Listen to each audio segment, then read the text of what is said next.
Top 10 Games. It's your boy Shazam, you know what I'm saying?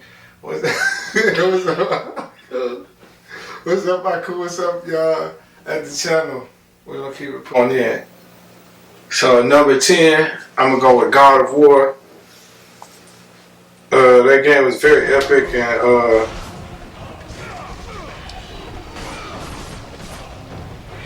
and in a crazy way, it was kind of like, it was definitely enlightening playing that game because it's about a warrior going against gods. And I'm not going to say too much about anything. I don't want to spoil anything. If anybody's interested out there playing that game one day or whatever, but God of War, PS2, the original one, that's number 10 on my list. I love that game. And then it's just such a god of a game, action-wise, storyline-wise. You just feel the pain that he goes through, and he definitely goes through some pain. So that's my number 10 game, God of War, the original one on PS2. At number 9, I'm gonna say Fable 3. That game is very awesome, very epic game, open world game where you can.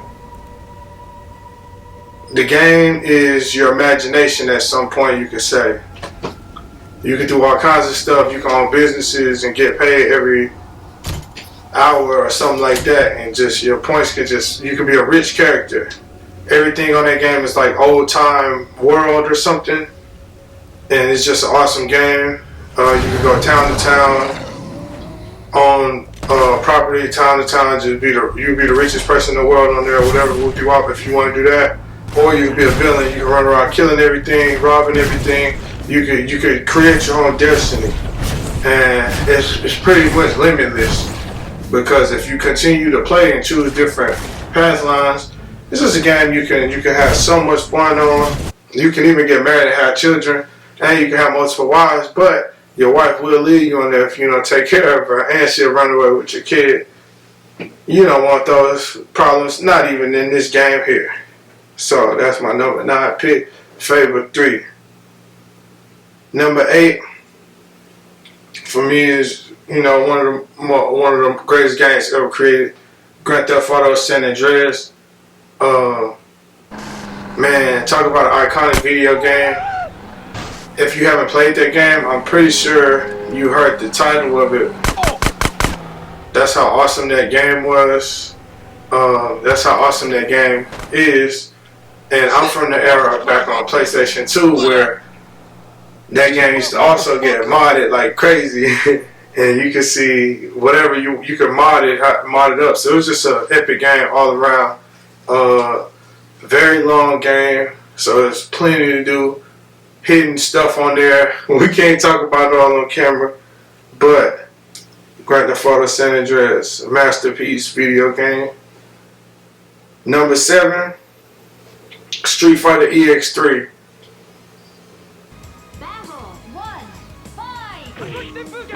Street Fighter EX3.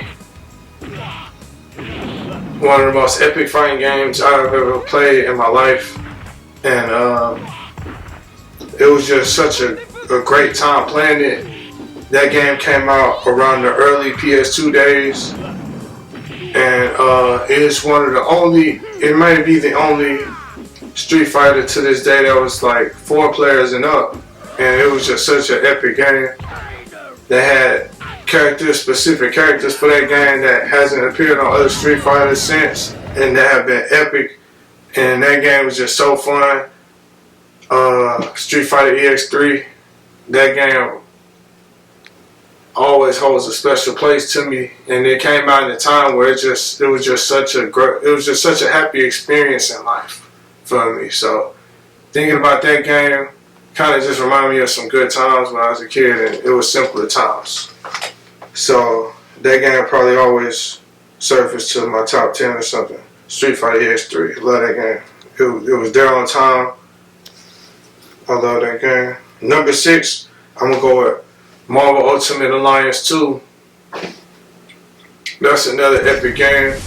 If you're by yourself, you travel different worlds through the Marvel Universe, and you have an all-star roster of characters from the Marvel Universe, and it's also one of those games where you can pick your destiny, so to say. You can be a hero or a villain, and it's just so much fun because it's one of those games you can just play and play. You just run around kicking butt with your favorite Marvel superheroes. So Marvel Ultimate Alliance 2, and then that's also like a big co-op game. So you could, you and your friends could get on there and do some damage and put in some work, just having fun kicking back. Number 6. Number 5, Ncaa football. Man, that game there, it was just so awesome because when you're bored and you're a kid and you just want to have some fun on a video game, on there you can create your own player, put them on whatever school you want. You can put them on your hometown team. If you want to cheat, you can cheat. If you want, put them on skyrocket stats and all that. So, and then go to school with them and try to compete for national championships and put your school on the map. Personally, it just depends on what I felt like doing. I might make a 6'9" quarterback on some LeBron James stuff, just for the heck of it, just to have a good time on that game. So you can become a legend. I know it's a game and all, but you can be as legendary as you play with your people or whatever. You can win Heisman's, national awards, blah blah blah. Too bad they don't even make them no more. Ncaa football, all of them. I'll go ahead and say all of them. They don't make them anymore. All the ones I played, I love them. Too bad they don't make them anymore. They were very good games, and they were very inspiring games for young people, I would say also. It's just cool to just fantasize about yourself as a Division I football player, so to say, a pro prospect, playing that game and all of that crap, you know what I'm saying? So yeah. Number 4, GTA 5. And in this top 5 area, honestly, it could be interchangeable. Like, I love all of these games, but number 4, Grand Theft Auto 5. Yes, that game was so fun. That game was so fun. So fun. Me and Ncaa did so much damage on that game. Just having fun, having a good time. You can express yourself how you feel like on Grand Theft Auto 5, or at least we thought so. We had such a great time kicking butt, taking names. If we could do a video about those discussions, yeah, that would be a separate video, because that does need to be honored. Like, I'm not saying we were, whatever, out of here, but we kind of were, but, we just did us and had fun, and it's a great time, one of my favorite games ever. I know that's high on my list for a new game, but that just tells you. My boy Biggie Funk touched on how much of an impact that it's been having so far. Like, been alive. The entire lifespan of this game has been just through the roof. Yeah, and it's not even stopping, and we're just all hoping that we know number 6 will probably top it, or not top it, but we know number 6 will be excellent. We'll love that one too. But yeah, shout out to Rockstar Games, Grand Theft Auto 5. Yeah. Number 3, I'm gonna go with Smash Ultimate. And I'm picking this one because this is Smash Bros. At the peak of its power. They have like tons, basically all modes, all single player modes from every Smash Bros. Ever, pretty much. So they have the original classic mode. They have all these different modes. And also online mode, you create your own character, create your own stage. The character roster is ridiculous, and it doesn't even make sense how epically ridiculous it is. not everybody is so happy about how their favorite characters evolve throughout the Smash Bros. Game series, but it's fine. Would this be the most technically sound Smash Bros? You know, battle wise, I can't say so, to be honest with you, but I don't want to just be throwing, you know, multiple smashes in my top 10 and all that, so I'm gonna just throw that one at number 3. But that also represents the entire Smash catalog. Number 2, Dragon Ball Z Tenkaichi Budokai 3. Dragon Ball Z Tenkaichi Budokai 3. One of the, you know, most amazing, awesome Dragon Ball Z games ever created. It's a Dragon Ball Z fan's dream. Beautiful game. Probably the biggest roster in Dragon Ball Z video game history. Everybody's favorite Dragon Ball Z fighting style for Dragon Ball Z fighting games. What more can I say about it? They did a magnificent, flawless job with that game. It's just a masterpiece, and it's just a beautiful piece of art. You know, it's a really great game. They did their thing with that one. Shout out to y'all.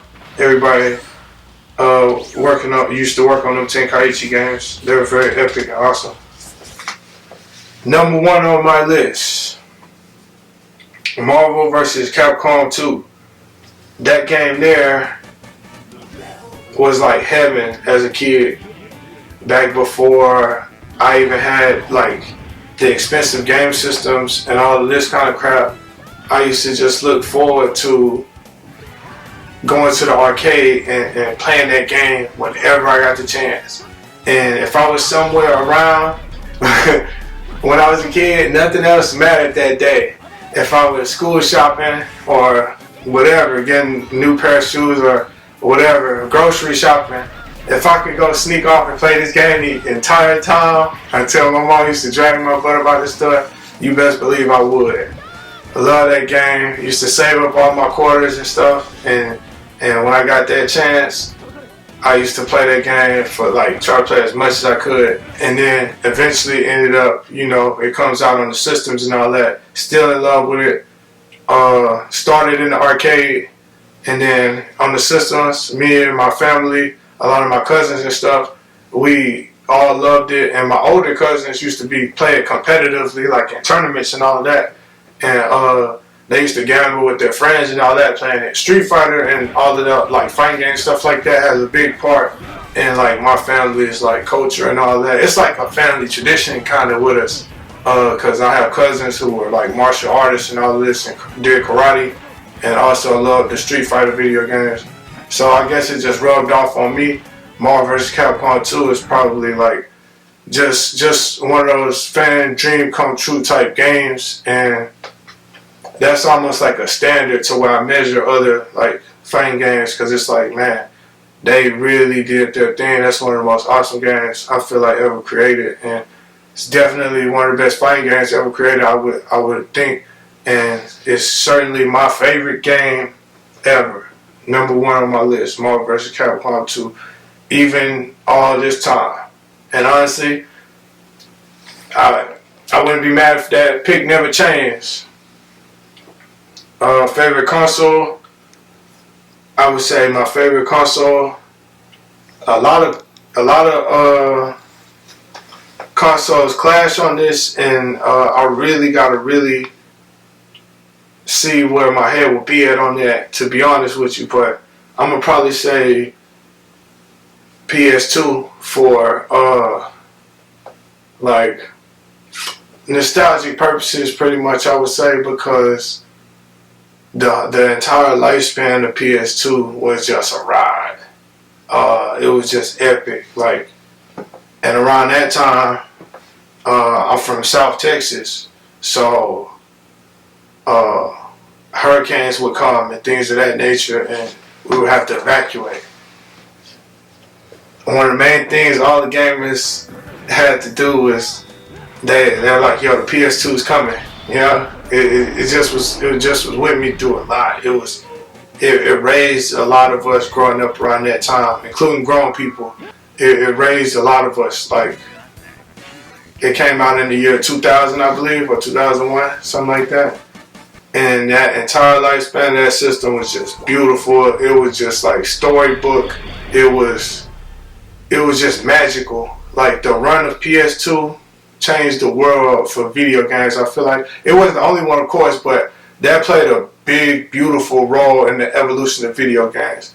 PS2, and it was a great next step after the PlayStation for Sony. And it was a step that made video games a real thing, times 1,000 million, because the PS2 system, along with other systems, of course, you know, they were worth spending your time on. They were worth being fans of. It was a lot of beautiful games. The library of PS2 games, completely epic. Favorite game on PS2? It's so many, of course, but I'm gonna have to go with my number one game of all time, Marvel vs. Capcom 2, because that's the last system they made that game on. So, you know, yep, I love that game. I love PS2.